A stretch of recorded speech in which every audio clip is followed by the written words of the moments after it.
छत्तीसगढ़ के दुर्ग जिले में mother Teresa English medium school की प्रिंसिपल ईला इवान कोल्विन पर आरोप है कि उन्होंने एक 3 साल की बच्ची को इसलिए पीटा क्योंकि उसने राधे राधे कहकर अभिवादन किया। परिजनों का कहना है कि प्रिंसिपल ने बच्ची के मुंह पर टेप चिपका दिया और उसकी पिटाई की। पिटाई ऐसी थी कि बच्ची के शरीर पर चोट के निशान बन गए। डरी सहमी बच्ची ने घर पहुंचकर परिजनों को पूरी जानकारी बताई, जिसके बाद पिता प्रवीण यादव ने नंदनी थाना में शिकायत दर्ज कराई। ऐसे में मामले की गंभीरता को देखते हुए आरोपी प्रिंसिपल को पुलिस ने गिरफ्तार कर लिया है। लेकिन फिर भी ये मामला गंभीर सवाल खड़े करता है कि बार बार आखिर हिंदुओं पर ही हमले क्यों होते हैं। स्कूल, कॉलेज, ऑफिस या किसी भी स्थान पर मैक्सिमम ऑफ द टाइम हिंदुओं को ही टारगेट क्यों किया जाता है।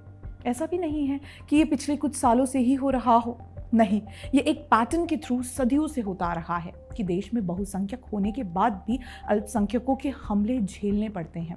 मगर अफसोस तो इस बात का अधिक होता है कि राहुल गांधी और उनकी बहन प्रियंका गांधी, जो अभी 2 दिन पहले ही छत्तीसगढ़ के नन वाले फोर्स्ड कन्वर्जन केस पर उनकी गिरफ्तारी के खिलाफ खुद आउटरीच कर रहे थे कि देश में अल्पसंख्यकों के साथ अन्याय हो रहा है, वो इस मामले में क्यों चुप हैं। फोर्स्ड कन्वर्जन और ह्यूमन ट्रैफिकिंग करवाने वाली कैथोलिक ननों के लिए आप पार्लियामेंट के बाहर विरोध प्रदर्शन करते हैं, लेकिन जब एक हिंदू बच्ची को राधे राधे कहने पर पीटा जाता है तो उनकी चुप्पी सवाल खड़े करती है।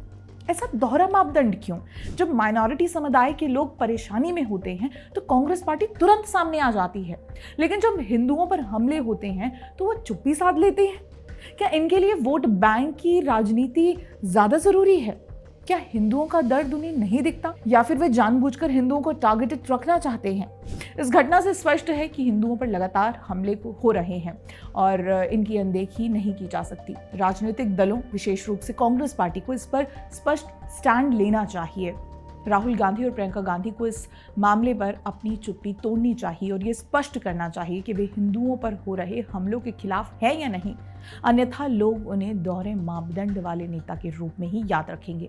साथ ही आपको बता दें कि आरोपी प्रिंसिपल के खिलाफ भारतीय दंड संहिता की संबंधित धाराओं में मामला दर्ज किया गया है। ऐसे में ये घटना न सिर्फ शिक्षण संस्थानों की जिम्मेदारी पर सवाल खड़े करती है, बल्कि धार्मिक असहिष्णुता की चिंता को भी उजागर करती है। फिलहाल मामले की जांच जारी है। इस पूरी घटना पर आपका क्या विचार है, हमें कमेंट करके जरूर बताइएगा। जय हिंद दोस्तों।